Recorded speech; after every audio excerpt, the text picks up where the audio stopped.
صحرا کی خاموش وسعت میں بسا ہوا وہ گاؤں جہاں راتیں نرم اور دن آگ کی طرح تیز تھے، ہر چیز اپنے اندر ایک گہری کہانی چھپائے بیٹھی تھی، مگر ان سب میں سب سے بھاری کہانی ایک نوجوان کے دل میں تھی۔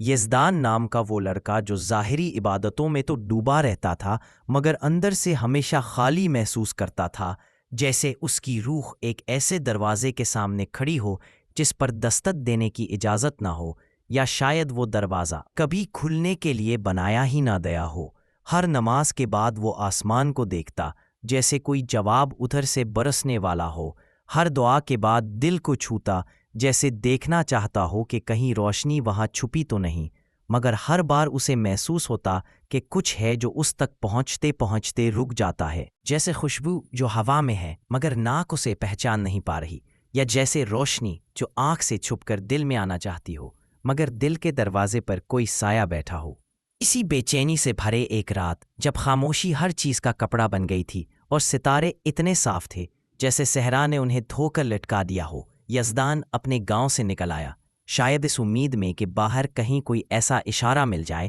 جو اس کے اندر کے اندھیرے میں ایک چھوٹی سی کرن رکھ دے۔ ریت دور تک پھیلی ہوئی تھی اور ہوا میں ایسی سرگوشی تھی جو صرف پریشان دل ہی سن سکتے ہیں، اور اسی سرگوشی کے بیچ اس نے دور ایک بوڑھے شخص کو دیکھا، سفید لباس میں، چادر میں لپٹا ہوا، ہاتھ میں ایک پرانی لکڑی، جیسے صدیوں سے راستے اسی لکڑی سے پوچھے جا رہے ہوں کہ منزل کس طرف ہے۔ بوڑھے کے ارد گرد ایک ہلکی سی خوشبو تھی، کوئی تیز نہیں، کوئی بھاری نہیں، بلکہ وہی خوشبو جو دل کو ہلکا سا چھو جائے اور انسان کو محسوس ہو کہ کوئی اسے دیکھ رہا ہے، کوئی اسے جانتا ہے۔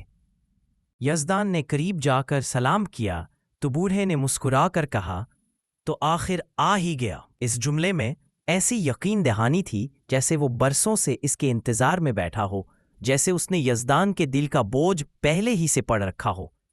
یزدان کے اندر حیرت اور خوف دونوں نے آپس میں ہاتھ تھام لیے، مگر اس سے پہلے کہ کوئی سوال لفظوں میں بدلتا، بوڑھا خود ہی بول اٹھا، جو دل خدا کو ڈھونڈ رہا ہو وہ خوشبو چھوڑتا ہے اور ہوا اسے میرے پاس لے آتی ہے۔ اس لمحے یزدان کو ایسا لگا جیسے اس کے وجود کی پرانی گرہیں آہستہ آہستہ کھلنے لگی ہیں، جیسے کہیں دور بہت پیچھے وہ بات سن رہا ہے جو برسوں پہلے کہنی چاہیے تھی۔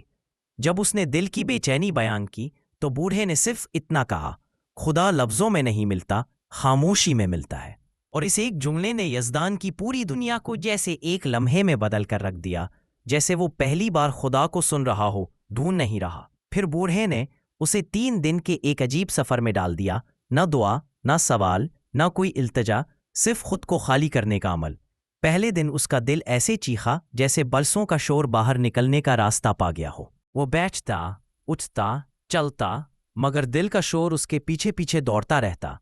جیسے کوئی اندر سے چیخ رہا ہو، سنو مجھے، میں سالوں سے بول رہا ہوں۔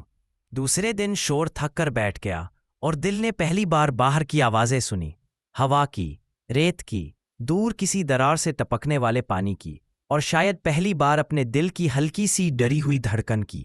تیسرے دن جب سورج ابھی ابھرا بھی نہیں تھا، یزدان کی آنکھیں بند تھیں اور وہ اتنا خاموش تھا کہ خود کو بھی سن رہا تھا، اور اسی خاموشی میں اس کے اندر پہلی روشنی اتری، نہ لفظوں میں، نہ آنکھوں میں، بلکہ دل کی تہ میں، جہاں انسان کی اصل حقیقت چھپی ہوتی ہے۔ اسے لگا جیسے کوئی ہلکی سی آواز کہہ رہی ہو،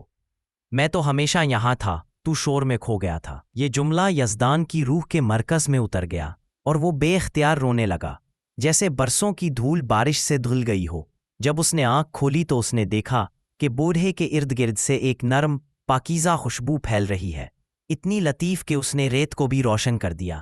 جیسے روشنی خوشبو کے ساتھ مل کر ناچ رہی ہو۔ یزدان نے حیرت سے پوچھا، یہ کیا ہے؟ اور بوڑھے نے پیار سے کہا، یہ خدا کی پہچان ہے، جب دل مکمل صاف ہو جائے تو وہ خوشبو بن کر آتا ہے، آواز نہیں، روشنی نہیں، صرف لطیف لمس۔ یزدان اندر تک بدل چکا تھا، جیسے اس کے اندر ایک نیا انسان پیدا ہو گیا ہو۔ جب وہ شکریہ ادا کرنے کے لیے پلٹا تو بوڑھا ڈھیرے سے چلتے چلتے صحرا کی دھند میں گم ہو گیا، جیسے وہ زمین کا شخص تھا ہی نہیں، صرف خدا کی خوشبو کا ایک مسافر۔ اور یزدان نے سمجھ لیا کہ اب اس کا کام ہے اس خوشبو کو ہر اس دل تک پہنچانا جو خاموش ہونے کی ہمت رکھتا ہے، کیونکہ خدا ہمیشہ وہیں ملتا ہے جہاں انسان آخری مرتبہ خود کو چھوڑ دیتا ہے۔